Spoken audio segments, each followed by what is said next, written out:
What's going on, chess lovers? This is Maurice Bishop Chess. Y'all know my slogan, life is a game of chess.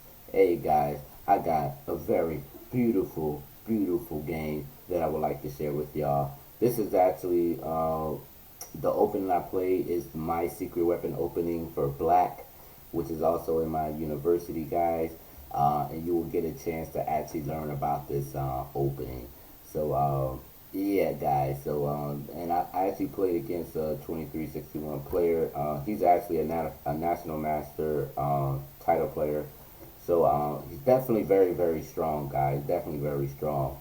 Um, but I've managed to beat him numerous of times, beat him a lot. I think he only beat me like twice or whatever, but I actually got up on him, as far as wins wise.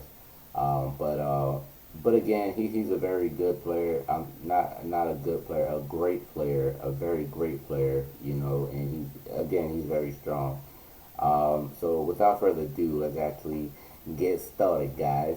Um, and guys, don't be alarmed. I know it says 2246. I'm not a 2246.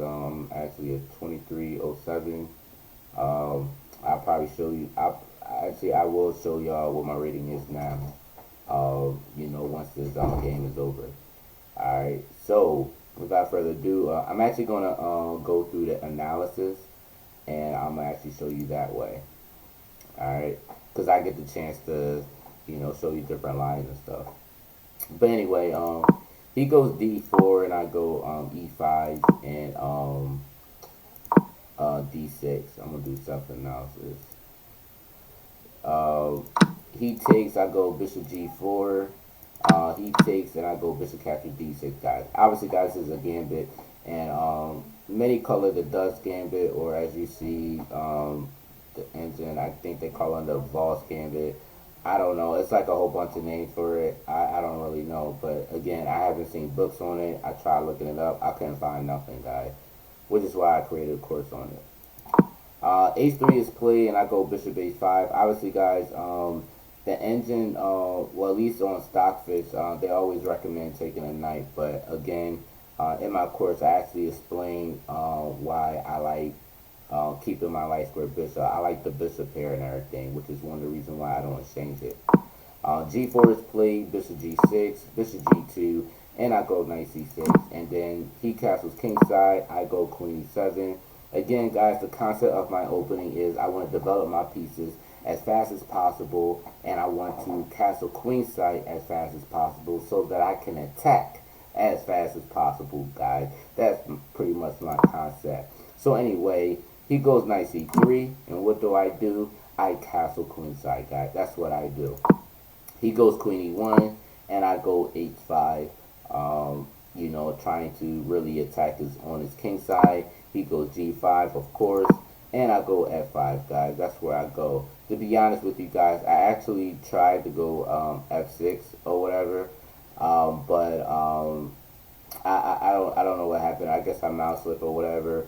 But even with f5, I mean, obviously the engine said it's a mistake, and I knew it was a mistake and everything. But I actually meant to go f6. That was something that I was trying to do to break off that G pawn chain. But the crazy part is he actually end passant it. So I was like, okay, which actually made my position a lot better. And then I just go knight captures f6. He goes bishop g5. I go knight e5, guys. The whole point of knight e5, guys, is I want to exchange the knight on f3 so that I can take with the queen and, of course, threaten checkmate, and at the same time attacking the light square bishop. But also, guys, it's really to provoke him to open up some dark square weaknesses.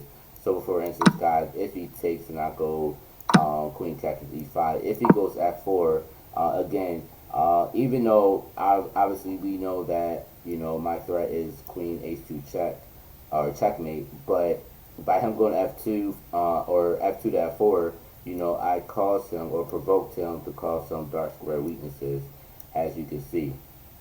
Which of course I have the bishop c5 check, and of course, guys, I could just literally just move over and still start on my attack, which is pretty much what I wanted. That's one of my things that I do. But anyway, guys, let's get back to it. So after bishop d5, knight e5, he goes knight d4, so he doesn't take. So what I do is, guys, I go knight g4. Obviously, guys, the engine says this is a mistake, though, but I beg to differ. The crazy part, the ironic part about this is, guys, that even though the engine said that this was a mistake, none of the engines and all the number 1, 2, or 3 alternatives, none of them told White to take the knight, which is the crazy part. None of them told them to actually take the knight at all, which is the crazy part. So, but it says a mistake, but I beg to differ. Anyway, the whole point, guys, if ace captures g4, I go ace captures g4, and of course, guys, once I do that, the threat is queen e5. I'm actually hitting the knight. Obviously, the knight wouldn't be able to go f3 because the g pawn is there. So obviously, the next best move for White is really f4. Obviously, this is a computer move, and honestly, it's probably the best defensive move to do. And of course, the threat that I have is bishop c5. Again, guys, provoking him to actually go to f2, f4, where he's creating dark square weaknesses, which is pretty much what I do. And that's why I have my bishop that was on d6, and I just moved to bishop c5. And now I'm hitting the knight on d4. Now the trick is, guys, which is what a lot of them is going to do, e3. And of course, guys, my whole plan was rook captures d4. And it's like, man, this is just devastating stuff, guys, for real. E captures d4, bishop captures d4. And what would you do after this, guys? Well, obviously the king can't go here because I already have the ace file already open, which of course, taking a knight would be bad. Which, actually, I'm showing you why it's bad, because the ace file is open. Obviously, he's not going to put his queen in front of there because I'm going to just get a free queen. But the whole point, guys, is rook f2. I have queen captures e1 check, rook captures, and then g3. And of course, the next best move for White is just going king f1, but then I got bishop captures f2. So as you can see, I have a big advantage on White, and it's just, man, it's just crazy. Even after rook e7, I pretty much just win a pawn again, and it's just, guys, this is just not fun for White. I mean, it's not fun for White. And the crazy part, I even have moves like knight g4. Which is also another one. And yeah, guys, this is just too nasty for real, guys, especially with this nice pass pawn that I have here as well.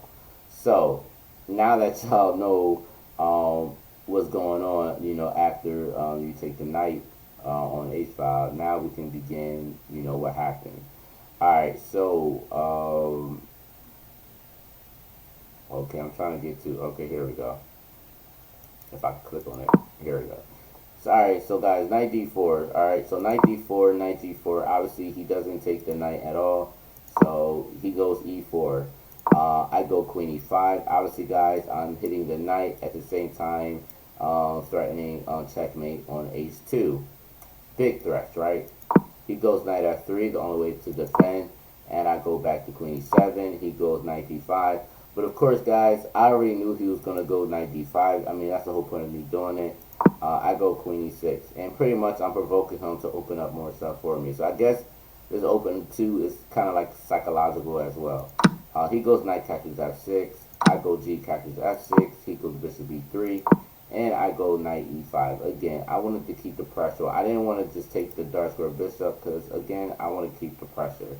Alright, and plus, guys, another reason why is I have, look at this, I have the G file open. So now all I gotta do is just place my rook on G file, and then I'll let the rest do itself. So knight d4, I go queen e7, not a problem. Queen a5, look at him doing big moves, the national master. National master trying to take charge. So I just go a6, not a problem, go a6, ain't nothing he can really do to me. I go rook g8. Look at this, guys. Now that my rook is on the G file, facing the king, man, it's about to go down for real, guys. King h1, I go knight g4 again, guys. Again, I'm telling you guys, this threat is too much, guys. Too much. It's scaring the guy. I'm telling you, it's scaring him. B4, knight catches E3. I just take it. He takes, and I go bishop catches E4 because I saw these weaknesses, guys. And then he goes rook F3, trying to stop the attack. And honestly, guys, I did something like too well. No, I didn't do it too much. What I really wanted to do, guys, I wanted to go queen E5 because I think this was like very, very strong. But the thing is, this queen is guarding this rank or whatever. So I had to think of another alternative. So another alternative I could have, guys, was rook catches G2. Yes, guys, rook catches G2. That is a move. King catches G2, rook G2 check, king F2, and I go bishop catches F3. I'm loving it. And guys, the whole point, guys, of me taking the rook that way, because if he takes, I was threatening rook G5 check. That was the move that I was threatening. And obviously, as you can see, guys, the only way he could go is king E3, and then after check, this is checkmate. So that's pretty much what I was threatening. Alright. But after bishop catches F3, he actually did the right move, queen F5 check, king B8. And then, of course, guys, he goes queen catches F3, and I go rook G3. Because honestly, guys, he wouldn't really be able to take that rook due to the fact that if queen captures, I'll go bishop catches G3 check, and then if he takes, then I have queen captures E3 check. So the whole point is, guys, is if he goes somewhere like knight F3, this knight is going to be lost because I have H4 check. If he tries to save his knight, I have F5 check. And then, of course, guys, there's nowhere he could really go, and this knight is lost. And, of course, this is a one endgame for me. Also, another option, guys, is even after he protects it, let's say H4, right? And if he goes king G2, I do have queen E2 check. And again, this knight is lost. So he really couldn't afford to actually take the rook and a bishop because, again, he really would be lost for real. So after that queen F5 check, I wasn't even worried at all because I already knew I won. King B1, queen captures F3, and rook G1. And, of course, guys, he takes the pawn on H5, and guys, I just go queen captures E3 check, and of course, guys, this is all over because after king F1, rook G1, checkmate, guys. Simple as that. Simple as that. So yeah, guys. So definitely, guys, I'm a definitely you know put the games in the description box, guys, so that y'all can definitely analyze it yourself. Again, guys, like I said, I have the course about this opening, guys. I do a whole course on it. It's definitely informative, guys. Definitely, it's definitely something that you're gonna want to play. I guarantee you, guys. You're probably gonna be addicted to that opening. Like, literally, guys, like, it is no joke, man. I love this opening, man. I still play it. So, anyway, guys, if you like this video, definitely like, share, comment. Let me know what you think. And also, guys, don't forget to hit the subscribe button. Alright, guys. Peace.